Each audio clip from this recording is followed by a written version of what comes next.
It's CodeNameLWTA. Look like we got us one.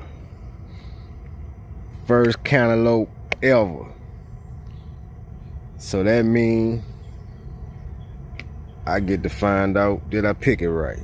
I couldn't tell you. I followed a few rules, man. They say something about check and see how soft, check a little soft spot. Say tap it to see if it's hollow. They say kind of let it wait till it's golden. So I'll find out what kind of judgment I had.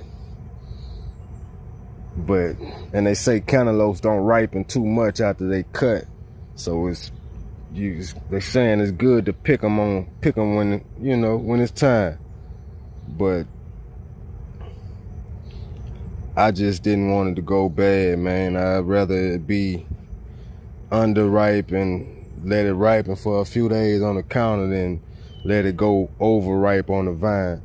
So I guess we get to learn when to take cantaloupe now. One. Man, I couldn't help it. I had to pull one. I had to pull one and see, man. First carrot ever. This is my first carrot ever, man. This is my first carrot ever to be grown by my hands. Hold on, get the zone right. Just a little. I don't even know if it made it to baby carrot size yet. I just was curious, but they say curiosity killed the cat. I'm still alive and I ain't no cat. It's CodeNameLWTA.